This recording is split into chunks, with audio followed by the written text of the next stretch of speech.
क्या कभी आपके साथ ऐसा हुआ है कि किसी ज्योतिषी ने आपसे कहा हो कि आप धन के मामले में या संतान के मामले में या भाग्य के मामले में बहुत भाग्यशाली हों?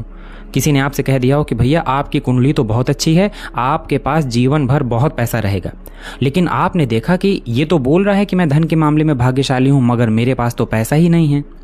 पता है ऐसा क्यों होता है? ऐसा इसलिए होता है क्योंकि हम कभी कभी छोटी छोटी डिटेल्स को अंडर एस्टिमेट कर देते हैं। चलिए आइए आज इसी के बारे में बातचीत करने वाले हैं। नमस्कार दोस्तों, मेरा नाम है अनुभव सिंह और आज बात करने वाले हैं देवगुरु बृहस्पति और आपका भाग्य।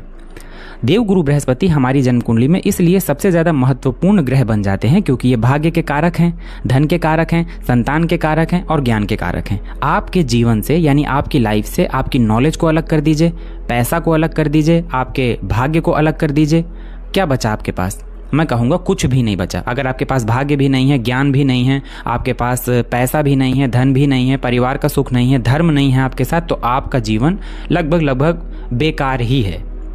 इसलिए देवगुरु बृहस्पति को हमेशा हम लोगों को अंडर एस्टिमेट नहीं करना चाहिए। अब मान लीजिए किसी व्यक्ति ने आपसे कहा कि आपके पास जीवन में बहुत सारा पैसा होगा, लेकिन आपने कहा कि मेरे पास तो पैसा नहीं है। अब पता है ऐसा हुआ क्यों? देखिए, जब भी जन्म कुंडली के इन 12 भाव में से किसी एक भाव का आपको आंसर चाहिए हो, जैसे आपका क्वेश्चन आपके सिर्फ धन से संबंधित है, किसी का क्वेश्चन उसके छोटे भाई बहनों से संबंधित है, किसी को केवल ये देखना है कि मैं सुख के मामले में यानी जमीन जायदाद के मामले में भाग्यशाली हूँ कि नहीं, किसी को जानना है मैं ज्ञान के मामले में भाग्यशाली हूँ कि नहीं, किसी को अपना भाग्य जानना है। जो भी क्वेश्चन हो आपका, जिस भी भाव से संबंधित हो, उस भाव से देखिए कि देवगुरु बृहस्पति किस भाव में बैठे हैं। मान लीजिए कि आपसे किसी ने कहा कि आप धन के मामले में बहुत भाग्यशाली हैं। अब आपको क्या करना है? कुंडली में धन भाव कौन सा होता है? तो कुंडली का धन भाव होता है ये भाव, यानी दूसरा भाव। यहां से गिनना शुरू करिए और देखिए कि यहां से गिनने पर आपकी कुंडली में देवगुरु कहां पर बैठे हुए हैं। अब मान लीजिए आपकी कुंडली में देवगुरु बृहस्पति पंचम भाव में बैठे हैं, तो धन भाव से गिनने पर 1 2 3 4, धन भाव से गिनने पर देवगुरु बृहस्पति चौथे भाव में है। अब इसके बाद देख लीजिए कि आपके धन भाव के स्वामी कहां बैठे हैं। मान लीजिए सपोज करिए आपके धन भाव के स्वामी भी दूसरे भाव में बैठे हैं, तो यहां से भी देख लीजिए कि देवगुरु कहां बैठे हुए हैं। अब यहां से भी जब गिना तो 1 2 3 4, आपके धन भाव से और आपके धन भाव के स्वामी से, दोनों से ही देवगुरु चौथे भाव में है। चौथा भाव सुख का भाव होता है, यानी आपके धन भाव से चौथा भाव सुख का होता है। इसका मतलब है कि आप धन के मामले में वाकई भाग्यशाली हैं। आपके जीवन काल में आप इतना पैसा जरूर कमाएंगे जिससे आपको हर प्रकार की सुख सुविधा, लग्जरियस लाइफ स्टाइल, प्रॉपर्टी, संपत्ति, हर चीज आपको जरूर मिलेगी। अब मान लीजिए कि यहां से गिनने पर देवगुरु बृहस्पति मान लीजिए नवम भाव में बैठे हैं। अब एक दफा देखने में तो कैसा लगा कि अरे वाह, कुंडली है और कुंडली के नवम भाव में देवगुरु हैं, लेकिन देखिए धन के मामले में देखिए 1 2 3 4 5 6 7 8, धन के मामले से देवगुरु बृहस्पति अष्टम भाव में चले गए। अब मान लीजिए खुदा न खास्ता आपके धन भाव के स्वामी भी धन भाव में ही हैं, उनसे भी देवगुरु बृहस्पति अष्टम भाव में चले गए, तो भले ही जन्म कुंडली में वो नवम भाव में दिखाई दे रहे हैं, लेकिन धन के मामले में आपको संघर्ष दिखाई देगा। इसी तरह आपको मान लीजिए अपने सुख को देखना है कि आप सुख के मामले में कितना भाग्यशाली हैं, तो यहां से गिनिए कि देवगुरु कहां बैठे हुए हैं। मान लीजिए यहां से आपने गिनना शुरू किया 1 2 3 4 5, देवगुरु अष्टम भाव में बैठे हैं। तो जन्म कुंडली के हिसाब से तो देवगुरु अष्टम भाव में है, लेकिन आपके सुख के मामले में देवगुरु बृहस्पति आपके सुख से पंचम भाव में है। अब देखिए सुख भाव का स्वामी कहां बैठा है। मान लीजिए वो यहीं बैठा है या कहीं पर भी और बैठा है, वहां से गिनने पर देवगुरु कहां पर बैठे हुए हैं।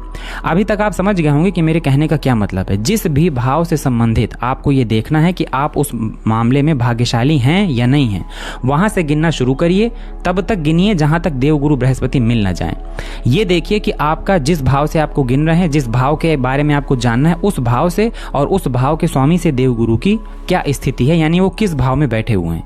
यहां से आपको हर एक भाव से पता चल जाएगा कि आप किस मामले में ज्यादा भाग्यशाली हैं और किस मामले में आपको उपायों की, रेमेडीज की या फिर दूसरे तरीकों से अपने भाग्य को जगाने की जरूरत है।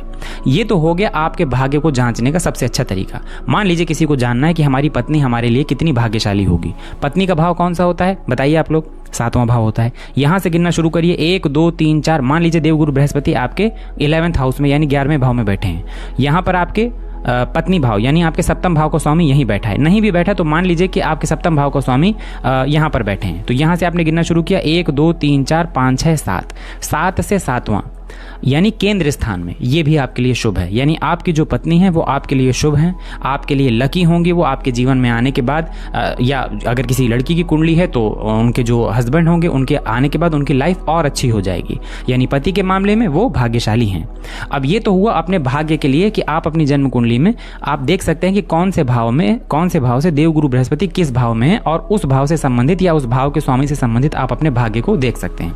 आज एक दूसरा सूत्र जिसको आपको हमेशा अपने दिमाग में रखना है, चाहे आप अपनी कुंडली देख रहे हो या फिर आप अपने परिवार में या जान पहचान में किसी की कुंडली देख रहे हो। देखिए, हमारी जन्म कुंडली में जो त्रिकोण के भाव होते हैं 1, 5, 9, या जो केंद्र के भाव होते हैं 1, 4, 7, 10, ये सारे भाव बहुत इंपॉर्टेंट होते हैं। इनको 4 भागों में विभाजित किया गया है।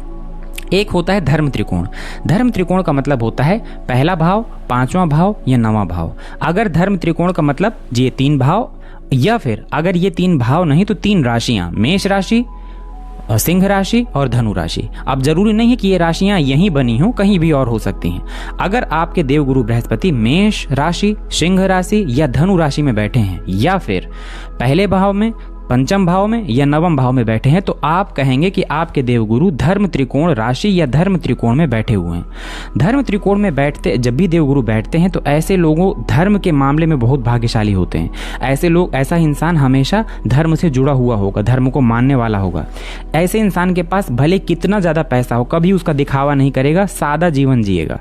जब बहुत ज़रूरी होगा तभी ऐसा इंसान अपने ज्ञान का प्रदर्शन करेगा। अगर उसको आप मान लीजिए कोई टॉपिक में बहस चल रही है, वो इंसान तब तक कुछ नहीं बोलेगा जब तक बहुत जरूरी ना हो जाए बोलना। और जब एक बार ये व्यक्ति बोलना शुरू करेगा, जिनकी कुंडली में देवगुरु या तो पहले, 5वें या 9वें भाव में, या मेष राशि में, सिंह राशि में या धनु राशि में बैठे हों, तो ऐसा इंसान जब बोलना शुरू करेगा तो पूरी भीड़ उसकी बातें सुनेगी।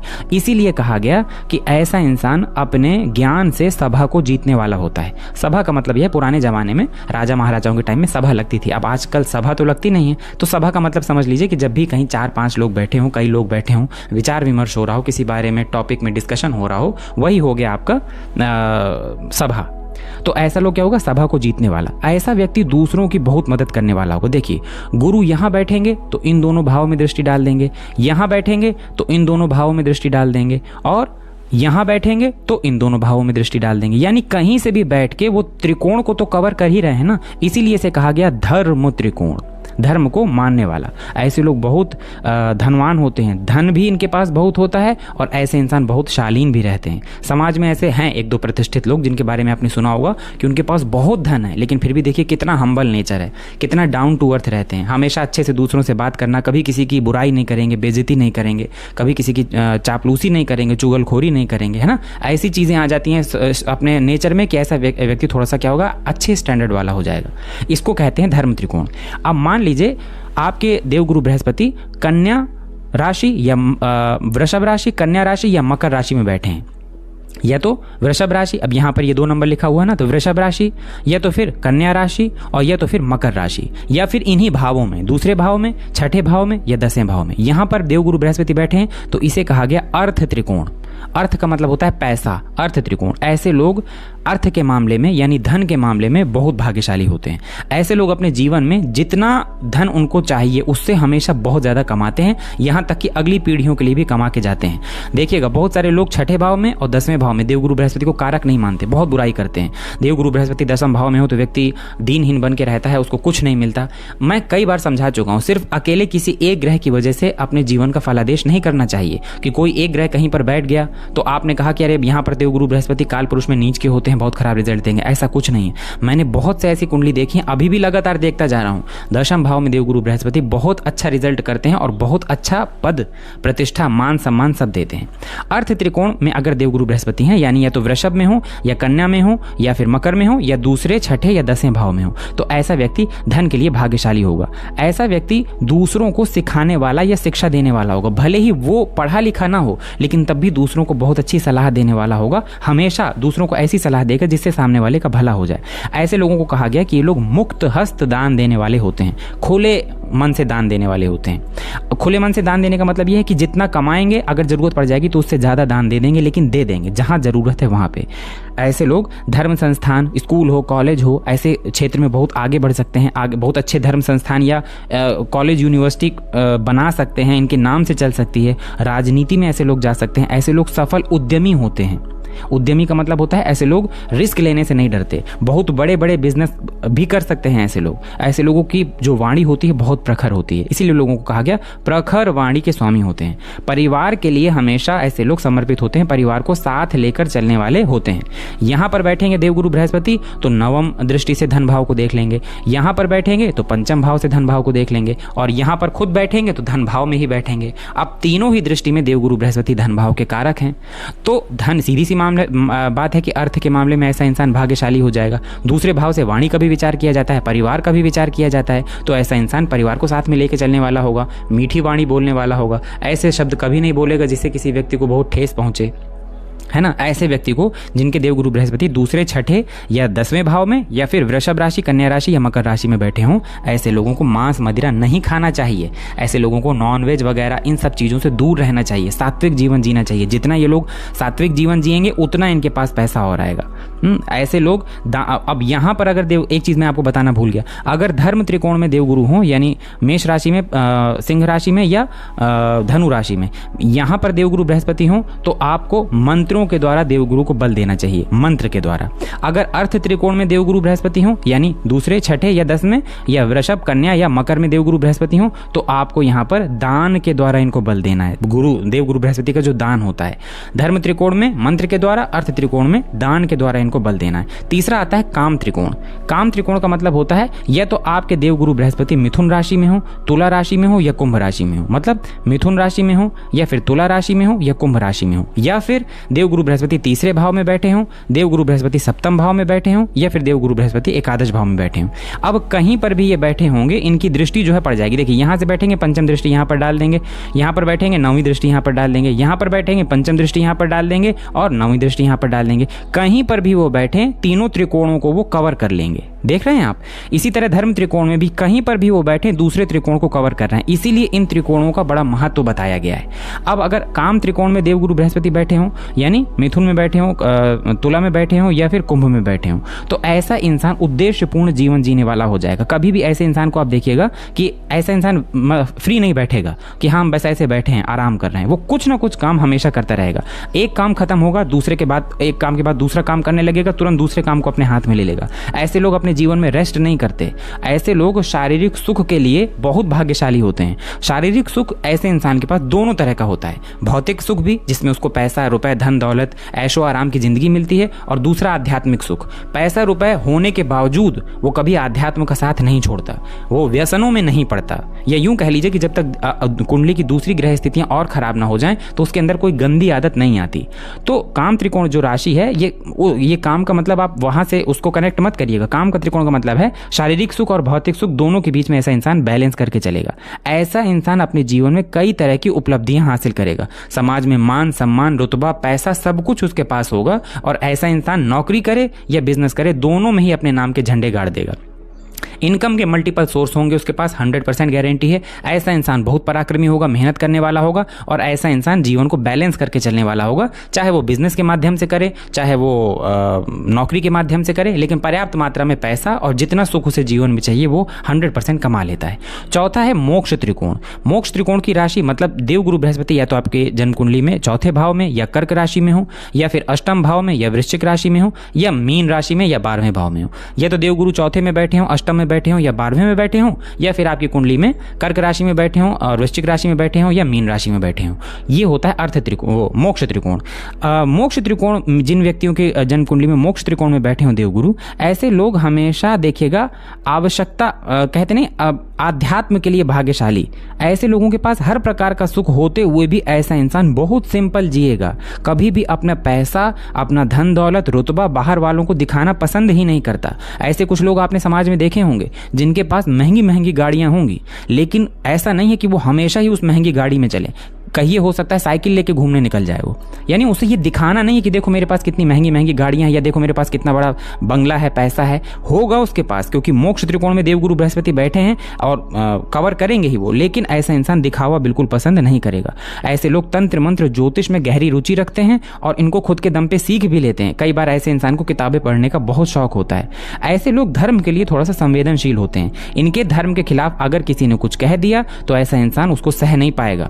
ऐसे लोग इमोशनल होते हैं, थोड़ा सा भावुक होंगे, भावनात्मक प्रधान होंगे, कभी कभी दिमाग से सोचने की जगह दिल से सोचेंगे और अपने धर्म के प्रति संवेदनशील होंगे। समाज और असहाय लोगों की खूब मदद करते हैं ऐसे लोग जिनके चौथे, अष्टम या 12वें गुरु हों, या कर्क राशि में, वृश्चिक राशि में या मीन राशि में गुरु हों। कहते नहीं दूसरों के लिए खुले हाथ से मदद करना, कभी कभी तो अपना खुद नुकसान कर लेते हैं दूसरों की मदद के चक्कर में। ऐसे लोग बहुत मितव्ययी होते हैं। देखिएगा फिजूल खर्ची ऐसे लोग कभी नहीं करेंगे, भले इनके पास कम पैसा हो या ज्यादा, फर्क नहीं पड़ता, फिजूल खर्च नहीं करेंगे। ऐसे लोगों की छठी इंद्री बहुत मजबूत होती है। किसी भी घटना का पूर्वाभास इन लोगों को जबरदस्त तरीके से हो जाता है। दूसरों के प्रति दया भावना इनके अंदर थोड़ा ज्यादा होती है और इन लोगों के साथ कभी कुछ देखिएगा गलत भी कोई कर दे, लेकिन आके इनसे एक बार माफी मांग ले तो ये पूरी तरह से उस व्यक्ति को माफ कर देंगे। यानी दया भावना के साथ साथ दूसरों को क्षमा करने की क्षमता भी इन लोगों के अंदर खूब अच्छे तरीके से होती है। तो ये 4 राशियां हो गई, धर्म त्रिकोण, अर्थ त्रिकोण, काम त्रिकोण या मोक्ष त्रिकोण। फिर से सुन लीजिए कि जरूरी नहीं है इन्हीं राशियों में देवगुरु बैठे हों, हो सकता है इन राशि की जगह ये राशियां जिस भाव में आती हैं उस भाव में बैठे हों तो भी आपको इसी तरह का फल मिलेगा। अब आप ये कहेंगे कि मान लीजिए मेरी जन्म कुंडली में देवगुरु बृहस्पति बैठे तो चौथे घर में हैं, जहां पे आपने मोक्ष त्रिकोण बताया, लेकिन यहां पर अर्थ त्रिकोण की राशि बनी है या यहां पर धर्म त्रिकोण की राशि बनी है, यानी बैठे तो देवगुरु चौथे भाव में है लेकिन यहां पर सिंह राशि बनी है, तो आपके अंदर फिर 2 गुण आ जाएंगे। धर्म त्रिकोण के साथ आप मोक्ष त्रिकोण को जोड़ रहे हैं। ऐसे इंसान के पास कह सकते हैं पैसा भी होगा, वो धर्म को भी मानेगा और वो सात्विक भी रहेगा। यानी हो सकता है तंत्र मंत्र में भी रुचि रखता हो, पैसा को इकट्ठा भी करे, दूसरों की मदद भी करे। यहां पर मान लीजिए अर्थ त्रिकोण है तो खूब पैसा होने के बावजूद अपने सुख से ज्यादा दूसरों के लिए काम करे, अपने ऊपर पैसा खर्च करने की जगह दूसरों को, अपने घर परिवार वालों के लिए कुछ कर गुजरे। अब मान लीजिए कि दशम भाव में देवगुरु बृहस्पति बैठे हैं, लेकिन दशम भाव में आप कहते हैं कि यहाँ पर काम त्रिकोण या कुंभ राशि बनी हुई है, तो कुंभ राशि कौन सी होती है? कुंभ राशि होती है काम त्रिकोण की। दशम भाव में देवगुरु बृहस्पति यहाँ पर बैठ के व्यक्ति को ऐसे काम में लगा देंगे, व्यक्ति ऐसा बन जाएगा कि वो पैसा भी कमाएगा, पैसे से अपना शारीरिक सुख यानी अपने लिए लग्जरियस लाइफ स्टाइल भी बनाएगा, लेकिन वो दूसरों की मदद भी करेगा। तो 2 चीजें मिक्स हो जाएंगी। अगर आप ये देखिए अपनी कुंडली में कि देवगुरु कहाँ बैठे हैं, किस राशि में, दोनों चीजों को जोड़ लीजिए, आपके अंदर दोनों चीजों के गुण 100% होंगे। यानी एक आपका जिस भाव में वो बैठे हैं, एक आपका जिस प्रकार की राशि में बैठे हैं, आप देखिएगा दोनों के गुण ही आपके अंदर 101% आ जाएंगे। तो 2 चीजें आज हमने इस वीडियो में सीखी। एक, देवगुरु बृहस्पति किस राशि में बैठे हैं उसका आपके ऊपर प्रभाव, और आपको किसी भाव से संबंधित अगर देखना है कि आप कितने भाग्यशाली हैं उससे गिन लीजिए। जैसे आपको ये देखना है कि हम अपनी इनकम के मामले में कितने भाग्यशाली हैं, यहां से गिनना शुरू करिए। 1 2 3 4 5, मान लीजिए यहाँ पर देवगुरु बैठे हैं। अब देखिए 11वें भाव के स्वामी कौन है उससे भी गिन लीजिए। अब मान लीजिए 1 से गिनने पर देवगुरु बृहस्पति अच्छी स्थिति में आ रहे हैं। जहां से भी आप गिने, अगर देवगुरु बृहस्पति 1 4 7 10 5 9 या 11 इतने भावों में आ रहे हों तो इसको शुभ मानिए। अगर देवगुरु बृहस्पति तीसरे, छठे, 8वें या 12वें में आ रहे हों तो इसको आप अच्छा ना मानिए। अब मान लीजिए कि आपने 11वें भाव से गिना तो देवगुरु बृहस्पति पंचम भाव में दिखाई दे रहे हैं, लेकिन जब आपने अपने आय भाव के स्वामी से गिना तो अष्टम भाव में दिखाई दे रहे हैं। तो एक अच्छा एक खराब तो सामान्य हो जाएगा, एक अच्छा दूसरा भी अच्छा बहुत अच्छा हो जाएगा, एक खराब दूसरा भी खराब तो ये बहुत खराब हो जाएगा। तो तीनों चीजों को ही अपनी जन्म कुंडली में आप अप्लाई करके देख लीजिए। इस वीडियो के कमेंट सेक्शन में कमेंट करके बताइए कि आपके जन्म कुंडली में देवगुरु बृहस्पति कौन से त्रिकोण में बैठे हैं, धर्म त्रिकोण, अर्थ त्रिकोण, काम त्रिकोण या मोक्ष त्रिकोण, कौन सी राशि में बैठे हैं, देवगुरु बृहस्पति की स्थिति कैसी है, अकेले बैठे हैं, साथ में कोई बैठा है, कौन सी राशि में है, कौन से नक्षत्र में है। अगर वीडियो अच्छा लगा हो तो वीडियो को लाइक करिएगा। वीडियो में दी गई जानकारी अगर आपको अच्छी लगी हो तो चैनल को सब्सक्राइब करिएगा और बेल आइकन भी दबाइएगा। बेल आइकन इसलिए दबाने के लिए मैं आपसे कहता हूं क्योंकि जब भी कोई नया वीडियो इस चैनल में पोस्ट किया जाए तो उसका नोटिफिकेशन सीधे आप तक पहुंच जाए। मिलते हैं अगले वीडियो में, तब तक के लिए धन्यवाद।